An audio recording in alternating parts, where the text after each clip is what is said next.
कितना आसान होता आगे बढ़ते जाने का मतलब, यदि दसों दिशाएं हमारे ठीक सामने होती, हमारे चारों तरफ नहीं। कितना आसान होता आगे बढ़ते चले जाना, यदि सिर्फ हम चल रहे होते और बाकी सब रुका होता। लेकिन मैंने अक्सर इस ऊल जलूल दुनिया को 10 सिरों से सोच के और 20 हाथों से पाने की कोशिश में अपने लिए बेहद मुश्किल बना लिया है। शुरू शुरू में सब कोई यही चाहता है कि सब कुछ शुरू से शुरू हो, लेकिन अंत तक आते आते हिम्मत हारने लगते हैं। हमें कोई दिलचस्पी नहीं रहती कि वह सब कैसे समाप्त होता है जो हमारे चाहने पर शुरू हुआ था, और इतनी धूमधाम से। लेकिन ऊंचे पर्वतों और दुर्गम वनों को लांघते हुए जब तुम उस अंतिम ऊंचाई को भी छू लोगे, जब तुम अपने मस्तक पर बर्फ का पहला तूफान झेलोगे और कांपोगे नहीं, उस दिन तुम पाओगे कि कुछ फर्क नहीं है सब कुछ जीत लेने में और अंत तक हिम्मत ना हारने में। कुछ फर्क नहीं है सब कुछ जीत लेने में और अंत तक हिम्मत ना हारने में। तो ये कुंवर नारायण साहब के शब्द थे। इसमें बहुत अच्छा मैसेज दिया गया कि सब कुछ जीत लेना और अंत तक हिम्मत ना हारना, ये दोनों बराबर चीजें होती हैं। समझे? आपका जेई मेंस हो चुका है, कुछ लोगों का अच्छा गया होगा, उनको शुभकामनाएं, वो अपने जेई एडवांस के लिए आगे बढ़ रहे होंगे। जिन लोगों का थोड़ा लगा कि भाई कुछ कमी रह गई, वो लोग अपने अप्रैल अटेम्प्ट के लिए जो है फोकस कर रहे होंगे कि सर इस बार थोड़ा मजबूती के साथ जाएंगे और फोड़ देंगे। ठीक है, तो दोनों तरीके के बच्चे हैं। हम आज बात कर रहे हैं जो अभी जेई एडवांस के लिए फोकस कर रहे हैं। ठीक है, कि जेई एडवांस को पहले समझ लेते हैं, एग्ज़ाम डे पे जा कर के सारी चीज़ें एक साथ आ जाएं। और क्योंकि इतना आसान नहीं है ना, अगर कन्फ्यूजन नहीं होता, एक ही रास्ता होता, उधर ही चलना होता और सब कुछ रिलेटिव नहीं होता, मैं ही चल रहा होता, तो सारी चीज़ें आसान होती। पर ऐसा नहीं है, इट्स अ कॉम्पिटिशन। सब चीज़ें आपके पैरेलली चल रही हैं और इसमें एक कंस्ट्रेंट था। जो इस कंपटीशन का सबसे बड़ा कंस्ट्रेंट था वो था समय, जो आपको दिया गया था टाइम के लिए। आज प्रेजेंट की बात कर लेते हैं। देखिए, मैं आपको एक छोटी सी कहानी सुनाता हूँ। एक बार एक मछुआरा होता है, फिशरमैन। वो सुबह सुबह एक दिन जल्दी उठ जाता है। तो अभी सूरज निकला नहीं था, बट वो जल्दी उठ के अपना जाल वाल लेकर के नदी की तरफ चल पड़ा। जैसे ही वो नदी के पास पहुंचने वाला था, उसको किसी पत्थर से वो टकराया। एक्चुअली कोई बैग पड़ा था वहाँ पे, झोला, उससे वो टकराया। उसमें बहुत सारे पत्थर पड़े थे। तो वो जा कर के सोचा वेट कर लेता हूँ कि सूरज निकलने दीजिए, फिर हम अपना कार्य शुरू करते हैं। तो वो उसी पत्थर वाले बैग पे बैठ गया। अचानक से उसको क्या सूझी, उसने एक पत्थर उठाया और पानी में बहुत दूर फेंका, तो जाके छपाक से गिरा। अब जैसे ही वो छपाक से गिरा, उसको एकदम मतलब लगा कि भाई ये साउंड अच्छी लगी उसको। उसने फिर उसी एक्टिविटी को किया, उसने फिर पत्थर उठाया, फिर थोड़ा दूर फेंक दिया। तब उसको मज़ा आ गया कि भाई ये तो मतलब एक टाइम पास कर लेते हैं जब तक सूरज नहीं निकल रहा है। तो उसने ऐसे बहुत दूर दूर, वो चाह रहा था कि और दूर फेंकूं और दूर फेंकूं, और फिर वो आवाज़ जो छपाक फिर जा रही है, फिर उसको जो है थोड़ा आनंदित हो रहा है वो उससे। तो ये चल रहा था एक्टिविटी। ऐसे करते करते उसने ऑलमोस्ट सारे पत्थर पानी में फेंक दिए और सूरज भी निकलने वाला था। तो एक पत्थर उसके पास बचा था। तो जैसे ही वो फेंकने लगा तो सूरज निकला और सूरज की किरण उसके ऊपर गिरी और वो पत्थर चमका, चमकने लगा एकदम। तो उसको समझा, भाई ये जो पत्थर तुमने फेंके हैं ना, ये डायमंड्स थे, ये हीरे थे, और ये हीरों का ही बैग था, और तुमने पत्थर पानी में फेंक दिए, वो सारे डायमंड्स पानी में फेंक दिए, अब एक बचा है। और वो अपनी किस्मत को कोसने लगा कि यार मुझे हीरों का बड़ा बैग मिला था और मैंने तो सारे हीरे पानी में डाल दिए, अब ये बचा है। तो फिर वो क्या सोचेगा कि मेरा जो है 7 पुश्तों का जो है, मैं अपना वो कमाने की ज़रूरत नहीं पड़ती और मेरा काम चल जाता बढ़िया अगर मैं ये जो है पत्थर नहीं फेंकता। बट अभी चलो जो बचा है, एक पत्थर बचा है मेरे पास, इसी को यूटिलाइज़ करता हूँ। अब इसको जो है मोल भाव करके देखते हैं कि कितना मेरे को पैसा मिल पाता है और कितना मैं इससे अपना लाइवलीहुड चला पाता हूँ। ऐसे ही हीरे हमारे जीवन में भी होते हैं और उस हीरे का नाम होता है समय। ये लिमिटेड होता है, जैसे वो बैग था, बट हम इसको रोज जो है खर्च करते रहते हैं, फेंकते रहते हैं पानी में और आनंदित होते रहते हैं। जब हम इसको स्पेंड करते हैं ना, तो हमें बहुत अननेसेसरी चीज़ों पे जब स्पेंड करते हैं तो, बट एक दिन रियलाइज होता है, किसी दिन तो सूरज निकलेगा, किसी दिन तो याद होगा कि भाई ये हीरा है, ये पत्थर नहीं है, इसको यूटिलाइज करना था, इसका जुडिशियस यूज करना था। तो उस दिन तुमको जो है हिट करेगा, बट उस दिन आपके पास कम पत्थर बचे होंगे। ठीक है, तो what is the moral of the story? अब आपका जो है 2 साल का समय कहीं पे आ चुका है, किसी ने वेस्ट किया, किसी ने यूटिलाइज किया। जिन्होंने वेस्ट किया उनके पास अभी भी कुछ पत्थर बचे हुए हैं। ठीक है, अभी भी समय है, संभल जाइए और अपना ट्रैक सही कर लीजिए। तो what is the moral of the story? Moral of the story is कि time is the most precious thing and it can not be regained once spent. आप इसको वापस नहीं ला सकते हो। ये घर वाले जो सुबह सुबह रात भर दिन भर की समय निकल गया तो फिर नहीं मिलेगा, समय निकल गया, बट हम लोग ना इसको कान से निकालते रहते हैं, एक कान से सुना दूसरे से निकाल दिया, और इससे बस आनंदित बड़ा होते हैं कि जब हम अपना समय वेस्ट करते हैं। तो समय को मत वेस्ट कीजिए और इसको जुडिशियस यूज़ कीजिए। एग्ज़ाम के लिए क्या है सर? एग्ज़ाम का देखो, आपको एक सेट ऑफ सिलेबस दे दिया गया 2 साल पहले, ऑलमोस्ट 11वीं के स्टार्ट में दे दिया जाता है कि ये 2 साल का सिलेबस है भाई, 2 साल में कवर करना है, इससे हम ऐसा लेवल का एग्ज़ाम पूछते हैं। और बच्चे क्या करते हैं, ज़्यादातर वो जो क्लास में पढ़ाया कर लिया, प्रैक्टिस किया, कभी नहीं किया, इरेगुलर रहे, कभी टाइम स्पेंड कर दिया और अपना 2 साल बहुत, कुछ लोग सीरियस होकर के, कुछ लोग नॉन सीरियस वे में, और कुछ लोग कभी सीरियस कभी नॉन सीरियस ऐसे गुजार देते हैं। पर हमें अगर आज की बात करें, आज क्या करना चाहिए? पहले तो एग्ज़ाम को एक बार इन डेप्थ एनालिसिस कर लेते हैं। ठीक है, कि एग्ज़ाम क्या था, एग्जामिनर क्या सोचता है, कहाँ से क्वेश्चन बनाता है, किस तरीके के क्वेश्चन आते हैं, और मुझे कितना स्कोर एक्चुअली में करना है उस एग्ज़ाम को क्रैक करने के लिए। क्या कितना परसेंट मार्क्स लाना है, कितना लाना, कितने, मतलब मैं पार लग जाऊंगा कि सर इतना हो जाएगा, तो वो देख लेते हैं। तो एनालिसिस शुरू करते हैं अपन अपना। देखिए, ये जो है ये ऑफिशियल रैंक लिस्ट है। ठीक है, इसमें अभी आपको अच्छे से दिख तो नहीं रहा होगा, ये कॉमन लिस्ट है, कॉमन लिस्ट दिया हुआ है, स्कोर दिया हुआ है, ये 2024 का डेटा है।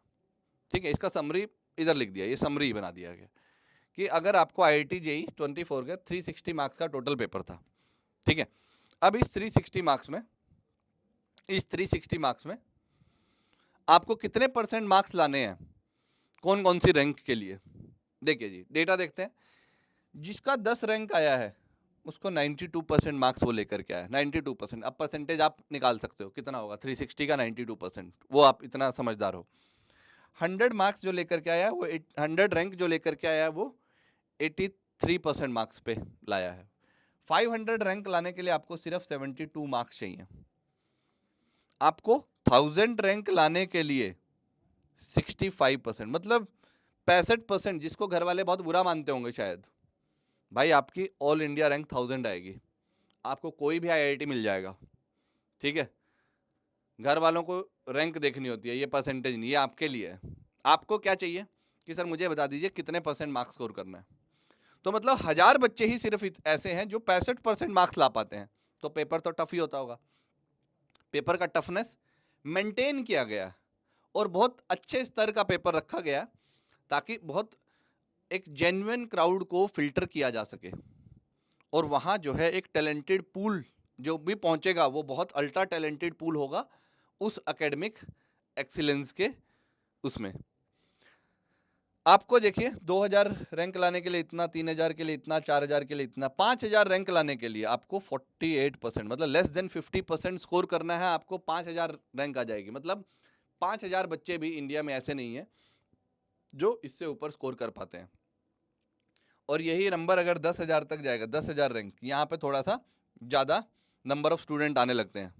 हर एक परसेंट में जो है 500 स्टूडेंट, 1000 स्टूडेंट तक भर जाते हैं। जैसे यहाँ देखिए 41 पे 9000 रैंक थी और 40 पे 10,000 रैंक है, तो मतलब इस 1% में 1000 बच्चे हैं।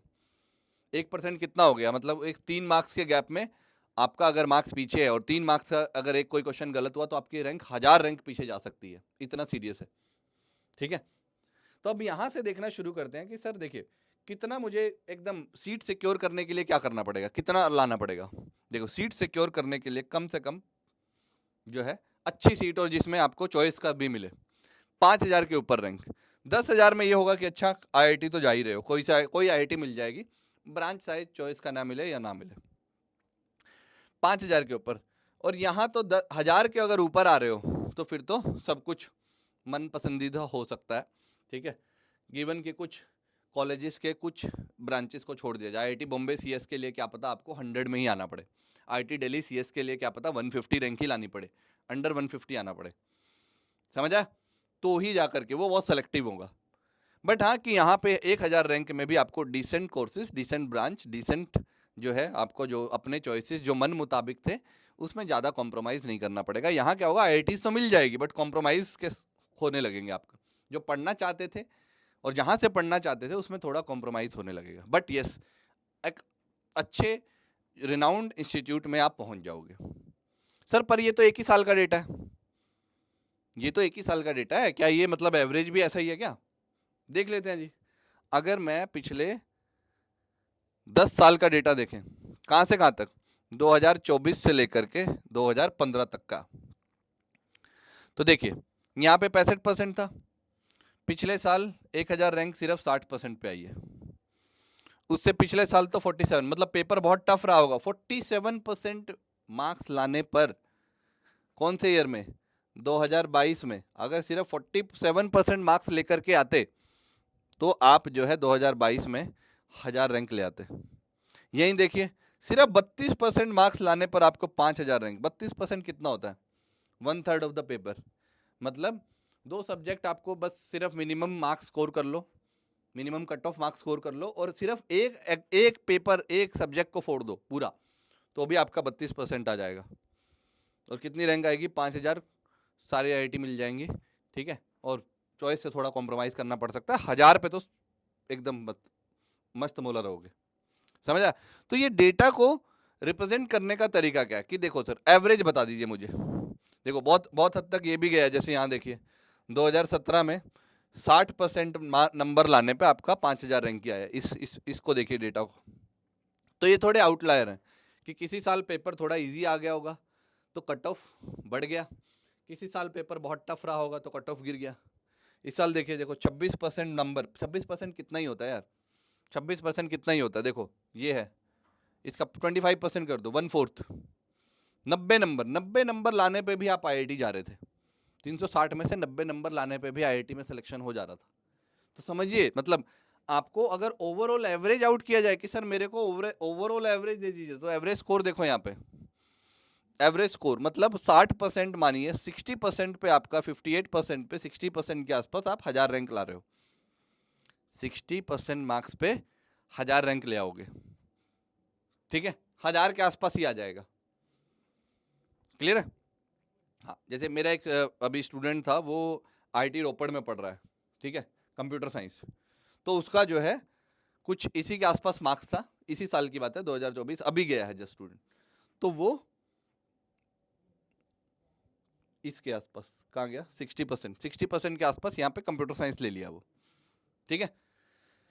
तो फिर और क्या डेटा एनालाइज करना है, बाकी आप लोग इसका स्क्रीनशॉट ले लीजिए और इस डेटा को एनालाइज कर सकते हो कि आपको सर कुछ, मैंने यहाँ पे बता दिया कि 45% अगर सिक्योर कर लोगे, मान लीजिए 45% का रखते हैं, 45% के आसपास आपका 5,000 से 4,000 से 5,000 के बीच रैंक आएगा। 60% पे 1,000 के प्लस माइनस 1,000 से 1,500 के बीच रैंक आएगा। और अगर उसके ऊपर जा रहे हो 60%, 65 आ रहा है, 67 आ रहा है, 70 आ रहा है, तो आप टॉप 500 में आने लगोगे। 65 या 70% पे टॉप 500, 30% मार्क्स। बट अब सर क्या ये आसान होता है? क्योंकि देखने से तो, सुनने में तो ऐसा लगता है कि सर जैसे ही जेई एडवांस लिख दिया तो पेपर आसान नहीं होता, पेपर को टफ रखा जाता है, ठीक है, बट डूएबल भी है। अगर आपने 2 साल अच्छे से पढ़ाई करी है, कॉन्सेप्ट सीखे हुए हैं, तो वो पेपर बहुत डूएबल है। ऐसा नहीं है कि कुछ आउट ऑफ सिलेबस पूछ दिया, पूछा सिलेबस से ही है। आपको क्या करना है वो अब देखिए, आपको 2 साल से पढ़ना था अच्छे से। अगर आपने, पर ऐसा नहीं होगा कि कुछ नहीं पढ़े होंगे, आपने यहाँ तक आने में टॉप 20 परसेंटाइल जेई मेंस के लिए आपने क्वालिफाई किया होगा, तो आप पढ़े ही होंगे ऑब्वियसली, बट अभी जो 2-3 महीने हैं, इसको भी अगर स्ट्रीमलाइन कर दो, ये जो 2-3 महीने होंगे आपके पास, मार्च का, अप्रैल का और मई का, इसको अगर स्ट्रीमलाइन कर दिया जाए किसी तरीके से और सिर्फ जेई एडवांस फोकस पढ़ाई करनी शुरू कर दी जाए, तो आई कैन गारंटी कि आप जो है टॉप 1000 तक की रैंक अचीव कर सकते हो। और ऐसा हुआ भी है। जैसे मेरा एक स्टूडेंट था, वो 2017 बैच में, उसका जो जेई मेंस का रैंक जो है 48,000 था, 48,000। बट उसका जेई एडवांस का रैंक अगर आप सुनोगे ना, कितना हो सकता है? 3,000। 3,000 के अंडर रैंक आया था आईटी रुड़की से उसने। अभी तो आई थिंक वो ग्रेजुएशन अपना कर भी चुका है, ठीक है, इंडस्ट्री में है, ठीक है। तो ऐसा भी होता है कि अगर आपका जेई मेंस बहुत 50,000 40,000 रैंक आ रहा है, जेई एडवांस हो सकता है, हाँ, ऐसे एग्जाम्पल हैं और गए हैं, ठीक है। ये तो लाइव एग्जांपल, मतलब मैंने अपने करियर में देख ऐसे बच्चों को देख रहा हूँ, तो फिर तो और भी इंस्टीट्यूट में या बाकी सब जगह इंडिया में, पैन इंडिया तो होते ही होंगे बच्चे जो ऐसे हैं। तो ऐसे बच्चे मिल जाएंगे आपको जो ऐसा कर रहे हैं। तो करें क्या सर? किस तरीके से करें कि अगले 2-3 महीने चैनलाइज कर दें और मुझे एक आपका जो मेंटल में, आपके दिमाग में कुछ स्कोर होगा कि सर मैं इतना लाना चाहता हूँ, इतना लाना चाहता हूँ, मुझे अपना लगता है कि यहाँ पे मैं फिट बैठूंगा, इतनी रैंक तो मेरी आनी ही चाहिए जितनी मैंने पढ़ाई करी है। अगर आप वो मैनिफेस्ट करने लगोगे अपने दिमाग में, तो और मेहनत करोगे इक्वली उसके लिए, मैनिफेस्ट करना मतलब उसको एकदम विजुलाइज कर लेना, सोच लेना कि मेरी उतनी रैंक आ गई है उसके बाद, बट और मेहनत इक्वली पुट करी गई है, तो भगवान भी बोलेगा यार, मतलब बहुत सारी सीट है, एक सीट तो इसकी बनती है, ठीक है। वो देख रहा है, वो बोलेगा भाई कि भाई एक सीट इसको देंगे, बाकी जो है इसने जो है अपना अनडिवाइडेड मेहनत किया है, अनडिवाइडेड अटेंशन दिया है, एग्जाम के लिए समय दिया है, इसका एक सीट दे देते हैं, बाकी फिर बाकी इधर उधर बांटेंगे, ठीक है। तो ये मान के चलिएगा। तो हम पेपर को थोड़ा एनालाइज करना शुरू करते हैं कि पेपर का पैटर्न क्या है सर। ये तो हमने ओवरऑल जनरल देख लिया कि क्या बनाते हैं। फिजिक्स के लिए देखते हैं, ठीक है, because I am a physics teacher, तो मैं फिजिक्स के हिसाब से बताता हूँ कि जेई एडवांस में क्या करना चाहिए, कैसा पेपर का एनालिसिस रहा है, उसके बेसिस पे बोलेंगे। मैं अपना ओपिनियन नहीं देने आया हूँ, क्लियर है? मेरा कोई ओपिनियन नहीं रहेगा, मेरे लिए तो सारा सिलेबस इक्वल होता है, मुझे सारे टॉपिक इक्वली पसंद है और मैं इक्वली क्लास में जो है उसको इक्वल, मतलब जो बोलते हैं ना कि एकदम मज़े से जो है उसको कन्वे किया जाता है, ट्रांसफ़र किया जाता है नॉलेज को। बट एग्ज़ाम का क्या है, एग्ज़ाम का क्या फेवरेट है, वो एरिया देखते हैं। तो हम पहले क्लास वाइज देखते हैं कि कौन सी क्लास एग्ज़ाम की फेवरेट है, कौन से यूनिट्स जो हैं उस एग्ज़ाम के लिए ज़्यादा इंपॉर्टेंट हैं इन रिलेशन विद अदर, और कौन से चैप्टर्स हैं जो उस एग्ज़ाम के लिए ज़्यादा इंपॉर्टेंट है। जेई एडवांस की बात कर रहे हैं और फिजिक्स सब्जेक्ट के लिए मैं बात करूँगा। देखिए, अगर सिर्फ 2024 का डेटा देखा जाए, फिर उसको कंपेयर भी करेंगे बाकी साल से, तो ये डेटा मैंने खुद बनाया, खुद टाइप करके बनाया, ठीक है। पूरे एग्ज़ाम का जो भी 34 क्वेश्चंस आए थे, 34 क्वेश्चंस की क्लास टैगिंग करी, यूनिट टैगिंग करी, चैप्टर नेम लिखे, कितने मार्क्स से क्वेश्चन, कितने क्वेश्चन आए और कितने मार्क्स बने टोटल, ठीक है। अब जब मैं ये डेटा बना रहा था, तो मुझे डेटा बनने के बाद बस मैंने उसको सॉर्ट कर दिया असेंडिंग ऑर्डर ऑफ, ये डिसेंडिंग ऑर्डर में इसके मार्क्स के। तो अब जब डिसेंडिंग ऑर्डर में मिला, तो मुझे मिला कि इलेक्ट्रोस्टैटिक्स ऐसा यूनिट है जो उनका सबसे ज़्यादा फेवरेट लगा मुझे 2024 एग्जाम के लिए। 12 मार्क्स का आया, 3 क्वेश्चन आए इलेक्ट्रोस्टैट से। इसमें क्या क्या, इलेक्ट्रिक फील्ड और इलेक्ट्रिक पोटेंशियल वाला चैप्टर है। Fluid mechanics one of the favourite unit जो उनका लगा। Ray optics one of the favourite unit जो उनका लगा, जिनका वेटेज बहुत ज़्यादा रहा। तो मैंने ये 6 जो है कलर कोड कर दिए आपके लिए येलो से। Magnetic effect of current, wave optics, rotational mechanics और wave and sound, waves and sound, mechanical waves, जो आपका 11th क्लास का लास्ट यूनिट रहता है, उससे भी अच्छा खासा वेटेज रहा है एग्जाम में, क्लियर है? तो ये उनके मुझे लगा कि ये टॉप प्रायोरिटी एरिया रहे हैं 2024 के लिए, क्लियर है? ये सारे मार्क्स हैं और बाकी के भी हैं, और कुछ इनके अलावा जो चैप्टर हैं उनसे एक भी क्वेश्चन नहीं आया है। तो यहाँ पे सारे चैप्टर लिस्टेड नहीं है, कुछ ही चैप्टर लिस्टेड है, जिनसे क्वेश्चन आए हैं उनसे वो सारे लिस्टेड हैं। अब देखिए, इसका थोड़ा समराइज किया कि सर 11 से कितने क्वेश्चन आए। देखो 11 से पूरे 17 क्वेश्चन आए 11th क्लास के सिलेबस से, 17 ही क्वेश्चन 12th क्लास के सिलेबस से आए।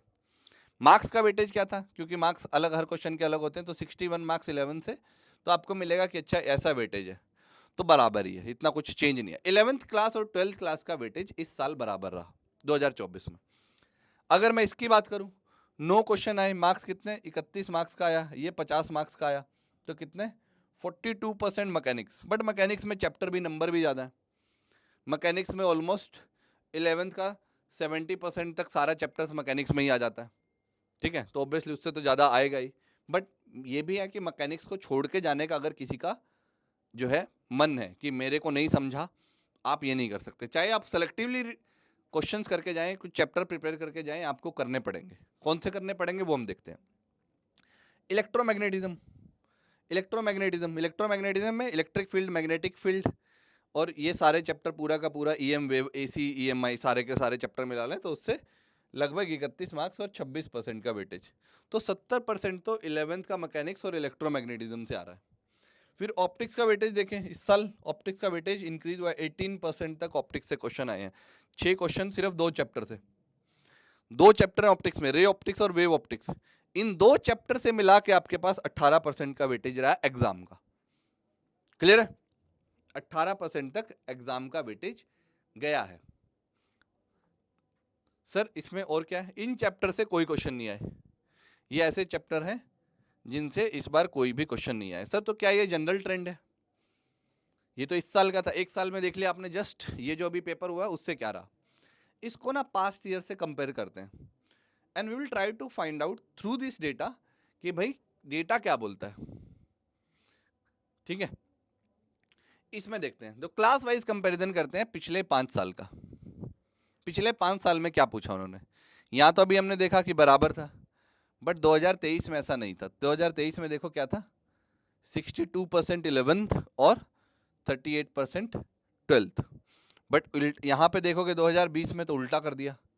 यहाँ पे क्या कर दिया, 61%, सॉरी यहाँ पे देखेंगे 22 में उल्टा था, यहाँ पे उन्होंने ये ज़्यादा पूछ दिया, ये ज़्यादा पूछ दिया। बट यहाँ पे देखोगे तो फिर से डिसप्रोपोर्शनेट था, यहाँ पे बराबर था। तो सर क्या समझें? देखो, एग्ज़ाम आपको सरप्राइज कर सकता है, यही समझना है। आपको तो दोनों ही करके जाने पड़ेंगे। अगर मान लीजिए आप ये पेपर दे रहे होते और आप 12th नहीं करके गए, तो आपका तो ऐसे ही फिजिक्स खराब हो जाएगा। क्यों खराब हो जाएगा? क्योंकि पेपर तो किसी और यूनिट से आया, पेपर तो किसी और यूनिट से आया, आपने तो 12th छोड़ ही दिया, तो 11th आपने प्रिपेयर किया। और यहाँ पर देखते इस केस में, अगर आप 11 छोड़ने का सोच रहे थे तो आपको तो 38% क्वेश्चन ही आते होंगे, और उसमें से भी अटेम्प्ट करने के बाद कुछ ना कुछ एक आध गलत हो जाएगा, तो 20%, 25%, 30% मार्क्स ही ला पाओगे। तो रियलिस्टिकली देखो तो एग्जाम आपको सरप्राइज कर सकता है।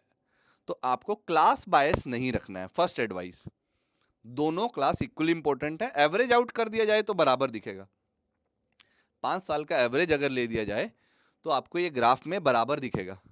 But yes, it can surprise you. ये लग रहा है डेटा में एवरेज आउट होके, but sometime average also gives you, ठीक है, वो एक्चुअल डे पे आपको सरप्राइज कर सकता है। ये एलिमेंट ध्यान रखिएगा। कितना वेरिएशन तक जा सकता है? हो सकता है कि एग्जाम में 10% ज़्यादा वेटेज किसी एक क्लास का आ जाए, ये मान के चलिएगा। समझ आया? चलिए फिर आगे देखते हैं सर, यूनिट वाइज देख लेते हैं। जब हम यूनिट वाइज देखते हैं, उन्हीं यूनिट वाइज, तो मुझे क्या मिल रहा है, यहाँ 41-42% अभी देखा था हमने, उससे पहले 50% वेटेज था, उससे पहले 25 भी गया है, एक साल, इस साल 25 गया। नहीं तो जनरली क्या रहा है, 40 या 40 के ऊपर ही, 40 to 50% एग्जाम सिर्फ मैकेनिक्स से आ रहा है। तो 40% पकड़ लीजिए, एवरेज आउट करेंगे तो 40% के एग्जाम जो है आपका इसी के आसपास चल रहा है। तो mechanics is an important unit which carry a weightage of 40% in the exam, ठीक है। इसमें देखते हैं इलेक्ट्रोमैग्नेटिज्म। इलेक्ट्रोमैग्नेटिज्म में देखिए 26%, 17, 33, 28, 25। इसी साल थोड़ा डिप हुआ था क्योंकि ये बढ़ गया था प्रोपोर्शन, तो ये थोड़ा सा डिप हुआ था। बट जनरली अगर बाकी डेटा को देखा जाए तो वो 25% तक वेटेज कैरी कर रहा है। तो इलेक्ट्रिसिटी, करंट इलेक्ट्रिसिटी और जो electric field, magnetic field, EM wave, ये वाले जो चैप्टर हैं, ये आपका कितना परसेंट, 25% तक कैरी कर रहे हैं वेटेज। तो ये थोड़ा ध्यान रखना है। फिर ऑप्टिक्स का देख लेते हैं एक बार, थर्मो पे भी आते हैं। थर्मो का तो डिक्रीज किया जनरली, देखो 10 से ये वाला डेटा ज़्यादा एक्यूरेट है क्योंकि यहाँ पे डिप किया। इस एक साल के डेटा पे नहीं बोल सकते, ये थोड़ा डेटा डिक्रीज किया। इसको मैं कलर चेंज कर लेता हूँ। तो यहाँ पे थोड़ा डेटा में डिप आया है, यहाँ थोड़ा डेटा में डिप आया था पिछले साल पे, बट थर्मो देखो, थर्मो जनरली डिप किया है, बट ऑन एन एवरेज अगर इसका किया जाए तो 10% से ज़्यादा वेटेज है थर्मो का। और थर्मो में 2 से 3 चैप्टर हैं, जिसमें से 2 ही ज़्यादा इंपॉर्टेंट रहते हैं, तीसरे वाले से तो सवाल हम देखेंगे आगे कि आए ही नहीं है कभी, ठीक है, ज़्यादा पिछले 5 साल में। तो ऑप्टिक्स देखो जी, यहाँ 9% था, यहाँ 8% था, यहाँ 8% था, यहाँ पे एक दिन सरप्राइजिंगली बढ़ गया, डबल हो गया, यहाँ पे भी ऑलमोस्ट डबल हो गया। तो 9-10% तो मान के ही चलिए, बट किसी अच्छा साल रहा और वो 2 चैप्टर आपके रेडी हुए तो 20% तक जा सकता है, 18-17-18-20% तक ये वेटेज जा सकता है सिर्फ उन 2 चैप्टर से। कैसे जाता है जी, इतना कैसे बढ़ जाता है? अरे देखो, मान लीजिए कोई पैसेज आ गया जिसमें 3 क्वेश्चन थे, तो ऑब्वियसली वो पैसेज 9 मार्क्स का हो गया, तो ऐसे ऐसे वेटेज बढ़ जाता है। इंडिविजुअल क्वेश्चन ना आ गया, अगर पैसेज आ गया और वो ऑप्टिक्स से आया तो वेटेज बढ़ जाता है। मॉडर्न फिजिक्स का जनरली देखो ट्रेंड ऐसा रहता था, बट इस साल थोड़ा सा ट्रेंड डिप किया था, और एक बार पहले भी सिर्फ 3% ही आया था। तो इस साल भी ट्रेंड डिप किया था 2024 में। और मिसलेनियस तो देखो, इनके अलावा जो कुछ एक्सपेरिमेंटल फिजिक्स के क्वेश्चन है, बेसिक मैथ्स का या मैथमेटिक्स या वेक्टर्स का कोई इंडिविजुअल क्वेश्चन आ गया तो वो एक आध दिख जाता है कभी कभी, बट यस कभी कभी रहता है। कोई एरर एनालिसिस पे पूछ लिया बहुत डेप्थ में जा करके, वर्नियर कैलिपर स्क्रू गेज पे चले गए जा करके, तो एक्सपेरिमेंटल बेस्ड क्वेश्चन का 2-3% तक वेटेज रहता है, ठीक है। तो इतना मान के चलिएगा, समझे? तो ये वेटेज को थोड़ा ध्यान रखिएगा। मैकेनिक्स और इलेक्ट्रोमैग्नेटिज्म और ऑप्टिक्स को नहीं छोड़ के जा सकते, ये तय है। और मैकेनिक्स और इलेक्ट्रोमैग्नेटिज्म दोनों यूनिट रेडी होने चाहिए, कोई एक अगर खराब है तो तैयार करना शुरू कर दीजिए, दैट इज द एडवाइस। फिर चैप्टर वाइज पे जाते हैं sir. Chapter wise I hope कि आपको ये डेटा दिख रहा होगा, थोड़ा छोटा है बट कोई नहीं। मैंने यहाँ कलर कोडिंग कर दिया है, एक ग्रीन कलर है, फिर थोड़ा एक येलो कलर है, और फिर थोड़ा एक ग्रेइश कलर है, और फिर यहाँ पर 2 चैप्टर थोड़े से अलग भी हाईलाइटेड है। इसका भी रीज़न बताते हैं ये क्यों हाईलाइटेड है। देखिए जी, अगर आप 2000, ये मार्क्स लिखे हुए हैं यहाँ पे, ये मार्क्स, ठीक है, क्योंकि 120 मार्क्स का पेपर था, 120 और 2020 में 132, तो जनरली अभी 360 नंबर का पेपर आता है। ऐसा पहले नहीं होता था, जनरली कभी कभी 504 का नंबर का भी पेपर आया, कभी 408 नंबर का भी पेपर आया, कभी 300 का भी आया, तो ठीक है। तो इस तरीके से फ्लक्चुएट किए हैं पेपर के नंबर ओवरऑल। अभी 3-4 साल से स्टेबल है कि 360 नंबर का पेपर आ रहा है। तो इसमें क्या किया मैंने, कट ऑफ डिसाइड किया कि 5% से ज़्यादा वेटेज एवरेज पिछले 5 साल में कौन से चैप्टर से, मतलब वो फेवरेट है। देखो, सबसे फेवरेट एरिया है उनका रे ऑप्टिक्स। रे ऑप्टिक्स से अगर देखोगे आप लोग, तो रे ऑप्टिक्स से पता चलेगा कि 9% तक क्वेश्चन आए हैं पिछले 612 में से, जो है इतने मार्क्स हैं, 612 में से 57 मार्क्स सिर्फ रे ऑप्टिक्स कैरी किया टोटल। अगर एवरेज आउट किया जाए तो सबसे फेवरेट चैप्टर है रे ऑप्टिक्स, उसको नहीं छोड़ सकते। इलेक्ट्रोस्टैट्स 8%, रोटेशनल मोशन नहीं छोड़ सकते, थर्मोडायनेमिक्स नहीं छोड़ सकते हो, ठीक है। थर्मोडायनेमिक्स जिसमें ये आप हीट, इंटरनल एनर्जी, और ये एक सिंगल चैप्टर की बात कर रहा हूँ, थर्मल प्रॉपर्टी अलग है, केटीजी अलग है, चैप्टर वाइज बात हो रही है अभी। फ्लूइड मैकेनिक्स एक फेवरेट चैप्टर है, मैग्नेटिक इफेक्ट ऑफ करंट और साउंड वेव, ये ऐसे 7 चैप्टर हैं, ये ऐसे 7 चैप्टर हैं। अगर आप इनका वेटेज ऐड कर दो, देखिए 8 कितना आएगा, ये 8, 16, 24, 32, 42 और 9, 42 और 9 कितना, 51%। मतलब ये 8 चैप्टर ही 50% वेटेज, 51% का वेटेज कैरी कर रहे हैं। 7 चैप्टर, सॉरी, ये 7 चैप्टर। तो ये आपका priority number 1, P0 actually priority 0 है, प्रायोरिटी 1 भी नहीं है। कॉर्पोरेट टर्म होता है कि जो हाईएस्ट प्रायोरिटी है we call it P0। P0 means 1 तो छोड़ो, 0 से शुरू करते हैं हम लोग, P0 है। ये चैप्टर आपके प्रायोरिटी 0 है एकदम, P0 एकदम हाईएस्ट ऑर्डर ऑफ प्रायोरिटी इनको रखना है। फिर ये जो है, ये ऐसे चैप्टर हैं जिनका वेटेज 3 to 4% रहा है। अगर इस सब को सम करोगे तो आपको मिलेगा कि ये 30% तक टोटल। और ये ऐसे कितने चैप्टर हैं, 1, 2, 3, 4, 5, 6, 7, 8, 9 चैप्टर। तो ये P0 प्रायोरिटी है और ये P1 प्रायोरिटी है। P1 मतलब सेकंड प्रायोरिटी, आपका P1 प्रायोरिटी पे रहेगा, 9 चैप्टर है और उनका वेटेज कितना है थी। तो ये ही देखो, एग्जाम को 80% मार्क्स तो सिर्फ आप इन्हीं को पढ़ के ला सकते हो, और ये पिछले 5 साल का डेटा बोल रहा है। तो आपका एनालिसिस इतना डेप्थ में किया गया है कि आपको मैंने एक चैप्टर का लिस्ट दे दिया। जनरली बच्चे रोज पूछते रहते हैं ना, सर इंपॉर्टेंट चैप्टर बता दो जेईई एडवांस के लिए। भाई ये देख लो जो ग्रीन में है ये सारे इंपॉर्टेंट है, सबसे इंपॉर्टेंट तो यही है। फिर सर उसके बाद अगर ये हो जाए तो फिर और क्या क्या क्या करूं, फिर यही करना, प्रायोरिटी ऑर्डर में लिख लो इसको। फिर ये अगर सर ये मेरे रेडी हो गए तो भी कुछ कुछ ये भी देख के जाने हैं। उसके बाद का थोड़ा वेटेज और 1% कभी आ रहा है कभी नहीं आ रहा है। आप इस ध्यान से देखिए, काइनेटिक थ्योरी ऑफ गैसेस, इससे कभी कोई क्वेश्चन पिछले 5 साल में दिखा नहीं है डायरेक्टली। बट हाँ एक बात और बता दूं मैं आपको, जो कि आपको ध्यान रखनी चाहिए। कई बार क्या होता है ना, बहुत सारे क्वेश्चन क्या होता है, मल्टी कॉन्सेप्ट होते हैं, जैसे मैग्नेटिज्म और रोटेशन। अब मैं उसको कैसे टैग करूं, मैग्नेटिज्म चैप्टर में रखा जाएगा या रोटेशन में रखा जाएगा। तो हमें ध्यान, अब टीचर या इंडिविजुअल उस पर आ जाता है कि वो उसको मैग्नेटिज्म में रखा जाता है या रोटेशन में। तो लास्ट पर जो चैप्टर बाद में पढ़ाया गया उसमें रखा जाएगा, ठीक है। क्यों रखा जाएगा, क्योंकि मैग्नेटिज्म के कॉन्सेप्ट के बिना मैग्नेटिज्म का क्वेश्चन था, रोटेशन यूज हो रहा था, समझा। तो इसलिए टैगिंग जो है, चैप्टर वाइज टैगिंग थोड़ी डिफिकल्ट हो जाती है कुछ क्वेश्चंस में, जहां पे 2-3 चैप्टर मिल के आते हैं। अब मैंने यहाँ पे कुछ 2 चैप्टर हाईलाइट किए हुए हैं, ये आपके मैंडेटरी चैप्टर हैं। क्या पता वर्क पावर एनर्जी से, देखो यहाँ कोई क्वेश्चन नहीं दिख रहा है, ठीक है, बट ये जरूरी नहीं है। वर्क पावर एनर्जी से कोई क्वेश्चन नहीं दिख रहा है, इसका मतलब ये नहीं है कि वर्क पावर एनर्जी छोड़ के जा सकते क्या, नहीं। वर्क पावर एनर्जी दूसरे चैप्टर्स में यूज हुआ है, कैलकुलेशंस में यूज हुआ है। Work energy theorem, energy conservation, mechanical energy conservation, जो कॉन्सेप्ट यहाँ पर पढ़ते हो वो रोटेशन में यूज हुए या बाकी जगह यूज हुए, ऐसा है। तो आप इसको छोड़ के नहीं जा सकते। इसी तरीके से कोलिजन हो गया, रोटेशन का एक क्वेश्चन आया कि इसको स्टिक से मारा, एंगुलर इंपल्स दिया, तो बाद में एंगुलर वेलोसिटी कितना होगा।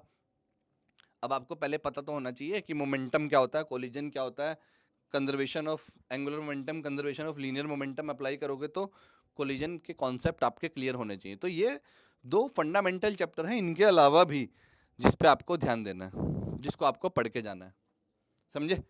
तो ये 2 फेवरेट चैप्टर हैं जिनको डायरेक्टली क्या पता ना पूछा जाए, बट इनडायरेक्टली हर क्वेश्चंस में ये यूज करवा सकते हैं, क्लियर। तो ये आपके थोड़े बेसिक फाउंडेशनल चैप्टर होंगे।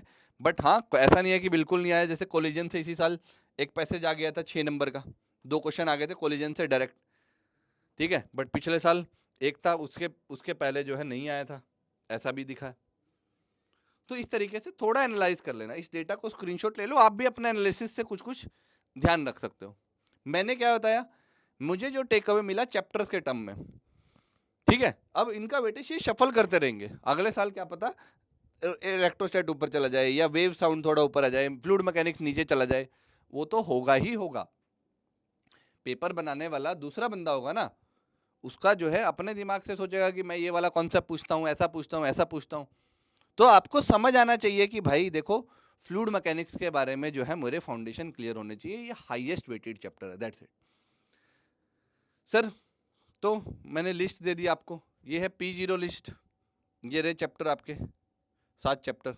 ये रही list P1 motion, EMI, nuclear, wave, optics, unit dimension, current, electricity, ये सारे चैप्टर ध्यान रखने हैं। P2 लिस्ट ये रही, जिनका वेटेज जो है लेस देन 3% रहता है, और ये मैंडेटरी चैप्टर हैं जो आपको करने ही करने हैं। COM, कोलिजन और centre of mass, centre of mass और वर्क पावर एनर्जी, इनके कॉन्सेप्ट दूसरे चैप्टर्स में यूज होते रहते हैं, क्लियर है। तो सबसे पहले इसको जब सिक्योर कर लोगे तो आपका ऑलमोस्ट 50% टास्क इज डन। इसको सिक्योर करने से आपका 30% टास्क इज डन। इसको सिक्योर करने से और भी जो है आपका 10-15% और भी टास्क डन हो जाएगा, बाकी मिसलेनियस 5%। बट ये 2 ऐसे यूनिट हैं, इसमें आप ट्राई भी मत करना छोड़ने का, एटलीस्ट इसमें तो बिल्कुल भी नहीं कि कोई टॉपिक छोड़ के चले जाओ या कुछ कर लो। तो ओवरऑल अब अगर सर देखो मेरे इनमें से कोई चैप्टर रेडी नहीं है, या मुझे उतने अच्छे से नहीं आते, या मेरे को सिर्फ मेंस लेवल के आ रहे हैं, एडवांस वाले क्वेश्चन नहीं बनते हैं, तो नेक्स्ट टॉपिक तो ये तो बता दिया आपने, अब करना क्या है ये भी तो आना चाहिए। सर आपने हमें पेपर के बारे में बता दिया, इतने मार्क्स लाने हैं। फिजिक्स का पैटर्न भी समझा दिया कि भाई ये देखो ऐसे ऐसे चैप्टर हैं जिनसे ज़्यादा वेटेज आता है, और ये डेटा पे बेस्ड है पूरा का पूरा। अब हमें करना क्या है, कैसे करें, क्या करना है और कैसे करें। देखिए जी, मैंने आपको बता दिया कि इसका वेटेज इतना है, इसका वेटेज इतना है और इनका वेटेज इतना है। 6 चैप्टर हैं जो प्रायोरिटी लिस्ट उसमें है, ठीक है। अब देखो, अगर आपका कुछ भी चीज जो है इसमें, मान लीजिए कोई चैप्टर मिसिंग है, तो आप उसके 200 से 300 क्वेश्चन एडवांस लेवल के, एटलीस्ट 200 क्वेश्चन तो आप जो है ट्राई कीजिए। पर चैप्टर है ये, जो भी मिसिंग है पर मिसिंग चैप्टर बोल रहा हूँ। प्रैक्टिस क्वेश्चन कीजिए। 200 सवाल अच्छे लेवल के सवाल बना लेने से, अब वो नहीं, रद्दी वाले नहीं, जो एडवांस के आते हैं, एडवांस के पहले पीवाईक्यू बना लीजिए, ठीक है। पीवाईक्यू भी बहुत मिल जाएंगे, उससे थोड़ा कॉन्फिडेंस आएगा कि हाँ भाई सारे क्वेश्चन मुश्किल नहीं आते, कुछ इजी भी आते हैं, कुछ टफ भी आते हैं, ठीक है। या फिर बुक बता देता हूँ, ये है डीसी पांडे सर का बुक है, इससे आप लगा सकते हो। सेलेक्टिव लगाना पड़ेगा, पर बीएम शर्मा से सेलेक्टिव आपको लगाने पड़ेंगे। क्यों क्यों सेलेक्टिव लगाने पड़ेंगे? क्योंकि अब आप सारे बेसिक इजी इजी क्वेश्चन नहीं कर सकते, क्योंकि वैसे लेवल नहीं है एग्जाम का, ठीक है। या आपका अगर आपके पास कोई मटेरियल है, या फिर वो, या फिर मैं एक मटेरियल और ऐड कर देता हूँ, पीवाईक्यूज का कोई भी एक बुक ले लीजिए। पीवाईक्यूज में तो कुछ चेंज होगा नहीं कि ऑथर अपने तरफ से ऐड कर देगा, सॉल्यूशन ही आपको मिलेगा। कोई एक मेथड दे देता है, कोई 2 मेथड दे देता है, वो डिफरेंट पब्लिकेशंस के साथ अलग अलग वेरी करता रहेगा। तो आप पहले, सबसे पहले ये 7 चैप्टर रेडी कर लीजिए। अगर इसमें से 2-3 चैप्टर रेडी हैं तो ठीक है, नहीं तो आप अपना बाकी को 200-300 क्वेश्चन करके पर चैप्टर जल्दी जल्दी, क्योंकि 3 महीने समय है, बट 3 महीने कैसे चले जाएंगे ना पता नहीं चलेगा, जल्दी से चले जाएंगे, हमें नहीं पता चलेगा। तो आप उसका ध्यान रखिए। 9 चैप्टर ऐसे हैं जिनका 30% वेटेज है। अगर इसमें कोई चैप्टर मिसिंग है, ठीक है, तो ये पर मिसिंग चैप्टर मैं लिख रहा हूँ, 200 to 300 क्वेश्चन पर मिसिंग चैप्टर या पर इनकम्प्लीट चैप्टर आपको जो है करना है। अगर आपका कोई चैप्टर मिसिंग है या इनकम्प्लीट है, उसमें फिर से कर लीजिए। कहाँ से? ये अच्छे रिसोर्स हैं, ठीक है। और पीवाईक्यू भी ऐड कर सकते हो, या फिर कुछ और अगर आपके पास कोई और सजेस्टेड रिसोर्स है तो आप उससे भी कर सकते हो। आपको बस 200 अच्छे सवाल बना लेने से किसी भी टॉपिक के आपको एक कॉन्फिडेंस आ जाएगा। पीवाईक्यू से क्या अंदाज़ा लगेगा? अगर पीवाईक्यू पहले करते हो, पीवाईक्यू से ये एक अच्छा आइडिया लग जाएगा कि कैसे वो चैप्टर्स को मिक्स करता है, एक चैप्टर के कॉन्सेप्ट दूसरे चैप्टर में कैसे पूछे जाते हैं, ठीक है। इलेक्ट्रोस्टैट्स को ऑसिलेशन के साथ कैसे मिक्स करके पूछा जाएगा, तो ये सब कॉन्सेप्ट आपको पीवाईक्यू जब करोगे तब मिल जाएंगे, ठीक है। सर देखो, मेरे को अपने से बनता तो मैं बना ही लेता, मेरे जो है जेई मेंस भी अच्छा हो जाता। कमी तो कई बार ये आती है ना कि सर मैं चाहता तो बहुत कुछ हूँ, बट मैं वो अपना इंटेंट तो ठीक है, इंटेंट और डिलीवरी में फ़र्क आ जाता है, मैं डिलीवर नहीं कर पाता उसको। मैं अपने फिलॉसफी में तो बहुत कुछ, थिंकिंग में बहुत कुछ है, बट अपने बिहेवियर में उसको रिफ्लेक्ट नहीं कर पाता। तो यहाँ पर देखो, एक आपको बेस्ट ऑल्टरनेटिव भी है आपके लिए, IIT Bombay crash course we have launched. इसमें क्या है, देखो, सब जब आप खुद से कोई काम नहीं कर पा रहे हो, और तो आपको एक एक्सटर्नल गाइडेंस की जरूरत पड़ती है। गुरु का काम भी यही है। गुरु क्या करेगा?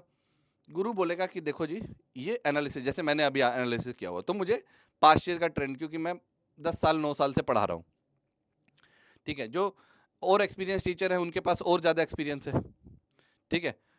बट अब उनको ये पता है कि आपको कैसे प्रैक्टिस कराना है, क्या प्रैक्टिस कराना है, कहाँ आप फिसलोगे, कहाँ आप अटकोगे, आपका गेज लग जाता है। जैसे ही आप किसी गुरु के शरण में जाते हो, आपका एक गेज लग जाएगा कि भाई देखो, तुम यहाँ तक के सवाल तो बना ले रहे हो, यहाँ पे अटक जा रहे हो, यहाँ पे सवाल बना रहे हो, यहाँ अटक जा रहे हो।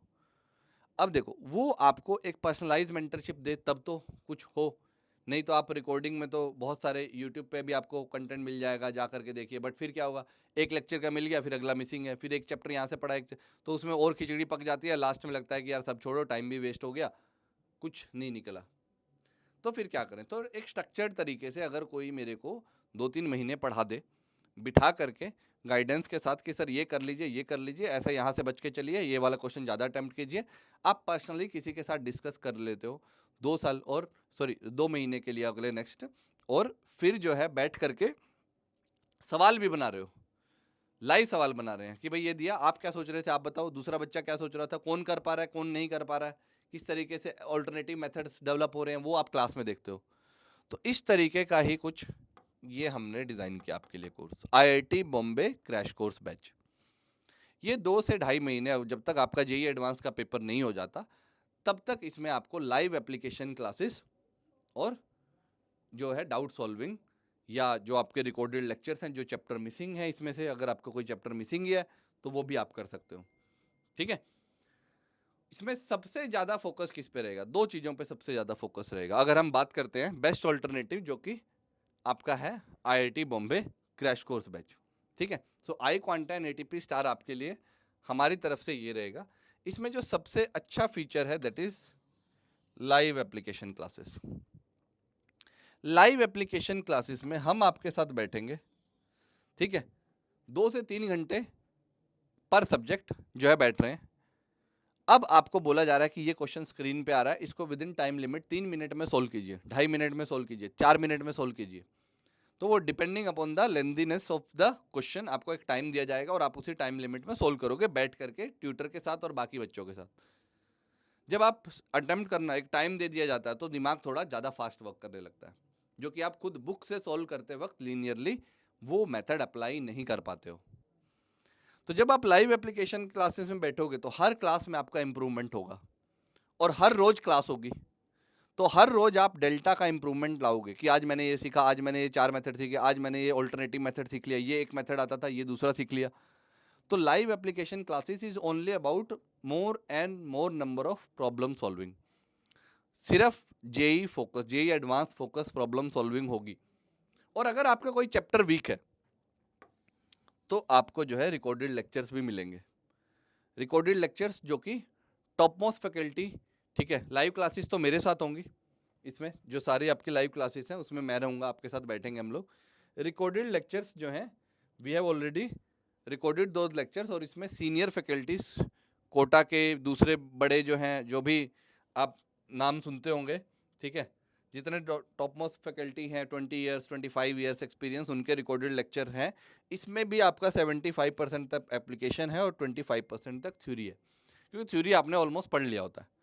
आपको है कि सर मुझे इनिशिएशन एक मिल जाए, तो अगर आपको कोई चैप्टर मिसिंग लग रहा है या कम कमज़ोर लग रहा है तो आप ये भी देख सकते हो, रिकॉर्डेड लेक्चर जाकर देख लीजिए, इसमें भी क्वेश्चन मिलेंगे।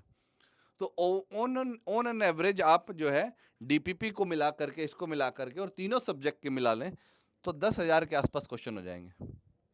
20 से 30 क्वेश्चन हम हर क्लास में कर लेंगे, तो अगले 3 महीने तक अगर हम 20 से 30 क्वेश्चन हर क्लास में कर रहे हैं तो, और 3 सब्जेक्ट में कर रहे हैं, तो आप एक नंबर चेक करेंगे तो ऐसे ही 4-5 हज़ार नंबर यही चला जाएगा, जो क्लास में क्वेश्चन हो रहे हैं वही 4-5 हज़ार हो जाएंगे।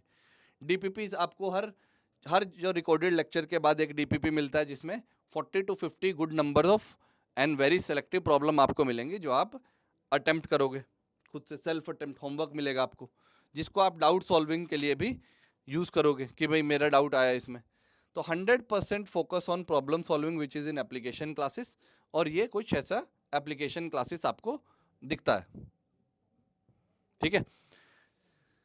फिर जो है आपके पास जो हमने बताया रिकॉर्डेड एडवांस लेवल कॉन्सेप्ट्स और 200 आवर्स ऑफ रिकॉर्डेड लेक्चर, और इसमें कॉन्सेप्ट वीडियोस भी हैं। एक और फीचर है जो कॉन्सेप्ट वीडियो, अगर आपको सिर्फ सपोज डाइपल पढ़ना, पूरा चैप्टर नहीं पढ़ना, तो आप जाइए उसी चैप्टर के साथ हर टॉपिक वाइज आपको वीडियोस हैं, short videos may be 15 minute 20 minute, जो टॉपिक वीक है या जो टॉपिक आपको करना चाहते हो, आप लेक्चर के बीच में जाके नहीं ढूंढना चाहते हो, तो जा करके आप उस कॉन्सेप्ट वीडियो को देख लीजिए। साथ में क्वेश्चंस भी कराए गए हैं, 1-2 क्वेश्चन हर टॉपिक को समझाने के लिए जो कराए जाते हैं, वो आप उस टॉपिक को वहाँ से कवर कर लो। तो बहुत स्ट्रेटजिकली आपके पास पूरा lecture wise, concept video wise, live sessions जो प्रॉब्लम सॉल्विंग सेशन होंगे वो, और जो एक चीज़ अब आपकी बचेगी वो रहेगा डाउट सॉल्विंग फीचर, और फैकल्टी कौन है। तो 24/7 डाउट सॉल्विंग है, 24/7 आप अपना डाउट पोस्ट करेंगे ग्रुप में, और विद इन 7 to 8 मिनट्स आप मैक्सिमम मान लीजिए, आपको वो सॉल्यूशन जो है वहीं उस पर आपका रिप्लाई आ जाएगा। कौन पढ़ाने वाला है जी? देखिए, विनीत खत्री सर, कोटा का बहुत बड़ा नाम, IIT रुड़की के जो हैं पास आउट हैं, बहुत बड़े प्रेस्टिजियस इंस्टीट्यूट से जो हैं पास आउट हैं, और 12 से 13 साल से इंडस्ट्री में लोगों को जो है पढ़ा रहे हैं। इनके पढ़ाए हुए बच्चे आज भी IITs में हैं, NITs में हैं, और जो पहले पुराने बैचेस के बच्चे हैं वो तो इंडस्ट्री जा ही चुके हैं, वो मतलब इंडस्ट्री में भी अभी फोड़ रहे हैं। तो मतलब अपने आप में बहुत बड़ा नाम है सर का, कोटा में जो है बहुत पहचान है कि कोटा में जो इनका जो है काफ़ी सालों का एक्सपीरियंस रहा है, और अब वो एक्सपीरियंस इस बैच में आपको जो है लाइव क्लासेस में प्रॉब्लम सॉल्विंग के लिए मिलेगा, ठीक है। और इवन रिकॉर्डेड लेक्चर्स भी जो है सर के रहेंगे। मैंने खुद अपना पढ़ाई बिट्स पिलानी से किया, which is one of the prestigious institute equivalent to IIT Delhi, IIT Bombay, IIT Kharagpur, ठीक है। जब तो मैं 9 साल से फिजिक्स पढ़ा रहा हूँ, पिछले 9 साल से फिजिक्स पढ़ा रहा हूँ। मैंने जब मैं अपना बिट्स पिलानी में भी था, तो मैं थर्ड ईयर को जो है, फोर्थ ईयर में जब मैं था तो थर्ड ईयर को भी पढ़ाता था। ऑफिशियली बिट्स की तरफ से मैंने पढ़ाया, ठीक है। कुछ कोर्सेज होते हैं जिसमें टीचिंग असिस्टेंट के रोल रहते हैं, तो I started as a teaching assistant, और वहीं से फिर मुझे लगा कि मुझे यही काम करना चाहिए, मुझे पढ़ाने में मज़ा आता है, और then I started my journey, ठीक है। तो वास्ट ईयर ऑफ एक्सपीरियंस जो भी मैंने गेन किया, या अपने जब अपना एग्ज़ाम दिया, अपने एग्ज़ाम को क्रैक किया, जेई एडवांस क्रैक किया, जेई मेंस क्रैक किया, बिटसेट क्रैक किया, तो फिर यशपाल सर IIT बॉम्बे अपने आप में ही जो है वन ऑफ द मैथ्स के जो फंडा है, यशपाल सर आपके जो है एकदम मक्खन टाइप क्लियर कर देंगे ना, मतलब मुझे नहीं लगता कि उतना जो है आप जो है उतने डिफरेंट वैरायटीज़ ग्राफ्स और ये सब से सोच पाओगे। तो यशपाल सर की क्लास में आके आपको एकदम मैथ्स का एकदम विजुअलाइजेशन हो जाएगा, नंबर्स नहीं दिखेंगे, ग्राफ्स की फॉर्म में मैथ्स दिखने लगेगा, विजुअलाइज हो जाएगा। This is like one of the favourite thing that you मतलब दैट आई एडमायर अबाउट, कि मुझे मैथ्स जो है विजुअलाइज एकदम करके पढ़ा दिया जाएगा, तो मज़ा आ जाएगा आपको। तो ये लाइव एप्लीकेशन क्लासेस में आपको ये चेहरे देखने को मिलेंगे, और भी टीम मेंबर हैं जो आपको मिलेंगे, ठीक है, लाइव क्लासेस भी लेंगे। रिकॉर्डिंग में आपको जो है कुछ और चेहरे, सूर्यभान सर, ठीक है, अमित सर NIT जालंधर से, तो ये चेहरे भी आपको रिकॉर्डिंग्स के लिए, रिकॉर्डिंग जब देखोगे तो ये चेहरे दिखेंगे, ठीक है, जिन्होंने आपको कॉन्सेप्ट क्लियर करने में काफ़ी हेल्प आउट करेंगे। और भी हमारे पास सीनियर फैकल्टीज़ भी हैं, पांडे सर हैं, ठीक है, AG सर हैं। तो आपको जो ये मैथ्स में अपने आप में बड़ी हस्ती हैं, तो बहुत फिजिक्स में जो है एकदम टॉप इंसान, जो मतलब मान सकते हो कि गुरु हैं हमारे। तो ऐसे लोग जब आपको मिलते हैं रिकॉर्डेड लेक्चर में, तो आपका जो, और ये इनका एक्सपीरियंस क्या होता है, जब इतने साल से पढ़ा रहे हो तो इनको क्रिस्प वे में पढ़ाना आता है, ज़्यादा बातों को इधर उधर डाइवर्ट ना करते हुए टू द पॉइंट बात कैसे कही जाती है, they know it all, clear. तो आप के जो है थ्योरी क्लियर हो जा रही है, आपका लाइव एप्लीकेशन क्लासेस में फंडे क्लियर हो जा रहे हैं, आपके डाउट सोल्व हो जा रहे हैं। तो जो भी फीचर आपको चाहिए किसी भी अच्छे कोर्स के अंदर, ठीक है, अच्छे गुरु आपको मिल जा रहे हैं, बस क्या कमी रहेगी, फिर आपकी एक अच्छी नीयत की कमी रहेगी। आपको अपनी अच्छी नीयत के साथ बैच ज्वाइन करना पड़ेगा और पढ़ना पड़ेगा। हार्ड वर्क का कोई सब्स्टिट्यूट नहीं है। मैं आपके लिए जाके एग्जाम नहीं दे सकता, या विनीत सर आपके लिए एग्जाम नहीं दे सकते, वो आपको करना पड़ेगा, उसका आपको देखना पड़ेगा, बस। क्लियर है? तो ये समझ के चलिएगा। अब बच्चों के जो टेस्टिमनी, जो हम लोग फीडबैक लेते हैं, या जो हमारी टीम फीडबैक लेती है, दोज आर ऑल्सो लाइक, मतलब उनका है कि भाई एक्स्ट्रा क्लासेस में हमें जो है कोई कमी नहीं होती है, डाउट सॉल्विंग का कोई जो है ऐसा परेशानी कभी नहीं आया। तो वो सब आप टेस्टिमनी यहाँ पे भी देख सकते हो, वेबसाइट पे देख सकते हो, इवन यूट्यूब्स पे भी आपको मिल जाएगा, ठीक है। अब सर करना क्या है, देखिए ये है वेबसाइट का लिंक, आई क्वांटा की वेबसाइट पे जाइए, iquanta.in पे जाइए, आपको एक पेज मिलेगा, उस पेज को स्क्रॉल डाउन कीजिए, ठीक है। जैसे ही आप स्क्रॉल डाउन करते हो तो you will reach somewhere here, ठीक है, जहाँ पे आपको IIT बॉम्बे का IIT बॉम्बे क्रैश कोर्स नाम से ये एडवांस के लिए, एडवांस 25 के लिए कोर्स लिस्टेड है, आप इसमें इनरोल कर सकते हैं, ठीक है। हमारे और भी कोर्सेज हैं, बिटसेट लाइव कोर्स है, NIT स्टार बैच है जो जेई मेन सेपरेट के लिए, जो बिटसेट के लिए फोकस कर रहे हैं उनके लिए ये कोर्स है। बट दिस, ये पूरा जो 2025 के लिए जो रैंक बूस्टर कोर्स है, आपका जो रैंक इंप्रूव करने में, लाइव एप्लीकेशन क्लासेस में कॉन्सेप्ट को डीपली अंडरस्टैंड करने में जो आपको हेल्प आउट करेगा, वो एडवांस के लिए ये आपको कोर्स इनरोल करना पड़ेगा, ठीक है। तो ये कब तक चलेगा सर, ये कोर्स आपका एग्जाम डे से जस्ट 1 डे पहले तक चलेगा, इवनिंग तक चलेगा, और सपोर्ट तो आपको जो है काउंसलिंग सपोर्ट और वो एग्ज़ाम के बाद भी रहेगा, समझ आए। तो आप जाके इसमें इनरोल कर सकते हैं, और इनरोलमेंट के लिए आप वही इनरोल कर लेंगे जा करके, यहाँ पे कूपन कोड अप्लाई करेंगे तो आपको डिस्काउंट भी मिल जाएगा, कूपन कोड वहीं पे लिस्टेड मिल जाएगा आपको। तो I wish you all the best, कि मैंने आपको पूरा जानकारी दिया, कोर्स के बारे में भी दिया, और आपको इन जनरल भी मैंने रैंकिंग के बारे में भी समझाया कि कितने मार्क्स पे कितना रैंक आएगा, क्या समझाना है। तो वो आप एक बार थोड़ा सा ध्यान रखते हुए, कितना मार्क्स आप लाना चाहते हो, कितना अभी पानी में हो, अपना जो है एक जो है अपना एक गेज लीजिए कि किस लेवल पे अभी आप स्टैंड कर रहे हो, कितना आपको अगले 3 महीने में इम्प्रूव करना है और कैसे आप इम्प्रूव करते हो। This is one of the path. अगर आप यहाँ पे इनरोल करते हो तो आपका पाथ थोड़ा ईजी हो जाएगा। आपके लिए होमवर्क किसी और ने कर दिया है तो उसका भी आप फ़ायदा उठा सकते हो। क्लियर है? तो I wish you all the best and I will meet you in the physics classes as well. तो take care, bye bye, have fun, enjoy, see you, take care, bye bye.